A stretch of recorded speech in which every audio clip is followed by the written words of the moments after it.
बिस्मिल्लाहिर्रहमानिर्रहीम, अस्सलाम वालेकुम। हेलो डॉक्टरी फैमिली, उम्मीद है आप सब लोग खैरियत से होंगे। हमारी वीडियोस देखेंगे, आप अपने घर में गार्डनिंग की टेक्निक्स को इम्प्लीमेंट कर रहे होंगे। आपको याद होगा कि जुलाई में हमने आपके साथ एक वीडियो शेयर की थी, जिसमें हमने आपको बताया था कि कौन कौन से सीड्स होते हैं जो आप जुलाई में लगा सकते हैं। आज हम आपको बताएंगे कि अगस्त में हम कौन कौन से सीड्स लगाने जा रहे हैं। इस हवाले से आप देख सकते हैं मेरे पास यहाँ पे 5 पैकेट रखे हुए हैं, और इसमें से जो टोमेटोज़ हैं इसके सीड्स मेरी चची ने मुझे भेजे, और टोमेटोज़ के अलावा जो आप बाकी 3 सीड्स देख रहे हैं ये मुझे मेरी खाला ने भेजे थे। और ये सब के सब सीड्स जो हैं ये डायरेक्टली कनाडा से आए हैं। मैं यहाँ बताता चलूँ, मेरे पास टोमेटोज़ की 2 वैरायटीज़ हैं, डिटर्मिनेट इंडिटर्मिनेट है। आप देख सकते हैं कि मेरे पास यहाँ पे का फैमिली से ब्रोकली भी मौजूद है और कैबेज भी मौजूद है। ऑल्दो ये विंटर टाइम के वेजीज हैं, मगर ये कि इसके सीड्स और जनरली अक्टूबर में लगाए जाते हैं, लेकिन कराची के मौसम में। और हम जो है इसको अभी लगा रहे हैं, क्योंकि जो इसके पौधे होते हैं वो हीट जो है इसको रेजिस्ट करते हैं। अदर दैन दैट आप देख सकते हैं मेरे पास यहाँ पे रेड पेपर्स भी मौजूद हैं। तो ये 5 सीड्स अब मैं लगाऊंगा। इन सीड्स लगाने के लिए मैंने आपको जैसे कि लास्ट टाइम दिखाया था कि मेरे पास एक एक्ट्रे मौजूद है, जिसमें मैंने मिट्टी और कंपोस्ट की कंपोजिशन जो है उसको रखा है। साथ में मेरे पास पानी भी मौजूद है, ये रेन वाटर है, जिसकी मैंने स्टोरेज का आपको तरीका दिखाया था, और जिसका पर्पज़ ये होता है कि जो सीड्स की जर्मिनेशन होता है उसको ये एक्सेल करता है। फ़िलहाल जुलाई के जो सीड्स थे वो तो अभी तक जर्मिनेट नहीं हुए हैं, लेकिन मैं आपको दिखाता चलूँ। मेरे पास कुछ और बीज हैं जो कि जर्मिनेट हुए हैं। ये मेरे पास खीरे के पौधे हैं, जो खीरे की सीडलिंग्स समझ लें, और साथ में आप देख सकते हैं टिंडा है। तो इसके सीड्स जो हैं ये मैंने कप में लगाए हुए हैं, और आप देख सकते हैं बड़े अच्छे से ग्रो कर रहे हैं।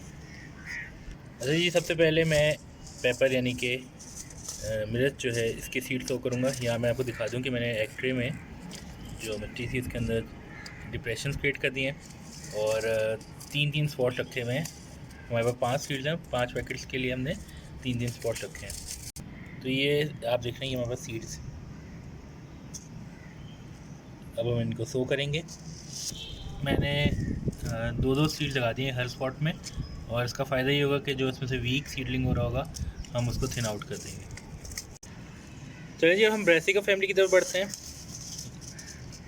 ये आप देख रहे हैं, ये मेरे पास ब्रोकली के सीड्स हैं, और अब मैं इनको भी 2-2 सीड्स करके हर स्पॉट में लगाऊंगा। मूविंग ऑन, अब मैं कैबेज की तरफ बढ़ूंगा। बंद गोभी के सीड्स, इसका बहुत शाइनी बीज है कंपेयर टू अदर सीड्स। और ये हमारी अब 3 रोज़ जो हैं ये कंप्लीट हो गई हैं। अब हम टोमेटोज़ की तरफ बढ़ेंगे। अब हम टोमेटोज़ की तरफ बढ़ते हैं। ये मेरे पास 2 वैराइटीज़ हैं, इसमें से मैं डिटर्मिनेट वैराइटी जो है मैं इसके सीड्स निकाल रहा हूँ। और ये वही पौधे हैं जो जनरली कराची पाकिस्तान में लगाए जाते हैं। ये सीजनल होते हैं और बुशी प्लांट्स होते हैं इसके, और उसमें कि आपको स्टैकिंग की ज़रूरत नहीं होती, यानी कि आपको इस पौधे में सहारे की ज़रूरत नहीं पड़ती है। तो ये इसके मेरे पास सीड्स हैं, और मैं अब इन सीड्स को सो करता हूँ। अच्छा जी, अब मैं यहाँ पे इंडिटर्मिनेट वैरायटी जो है इसको सो करूँगा। और यहाँ इसके बारे में आपको बताता चलूँ, ये इसके बहुत लंबे लंबे पौधे होते हैं, 8 to 10 फीट भी चले जाते हैं। और ये इसके सीड्स हैं, ऑलमोस्ट वैसे ही सीड्स हैं, ऐसे तो दोनों टमाटर एक जैसे ही लगते हैं देखने में। और ये कि जो इसका पौधा है, जैसे मैंने आपको बताया कि लंबे लंबे पौधे होते हैं, तो इसकी स्टैकिंग की जाती है। और ये हमारा फर्स्ट टाइम है, हमें नहीं पता कराची में किस तरह ग्रो करता है। तो अब हम इसको ग्रो करके देखेंगे और आपके साथ इसकी रिजल्ट शेयर करेंगे। यहाँ मैं सीड्स को लाइटली कवर कर रहा हूँ मिट्टी से। मिट्टी की लेयरिंग अब जो है कंप्लीट हो चुकी है। अब मैं इसको कूल शेडी एरिया में रख दूँगा, और उस वक्त तक रखूँगा जब तक इसमें जर्मिनेशन नहीं हो जाती। अगर वीडियो पसंद आई हो तो लाइक का बटन ज़रूर दबाइएगा। कमेंट सेक्शन में आकर अपना फीडबैक दीजिए, बताइए कि आपने कौन कौन से सीड्स उगाए अगस्त में। अपने घर वालों से सबका ख्याल रखिएगा। It's me doctor Lee from the team doctor signing off. Take care, अल्लाह हाफिज़।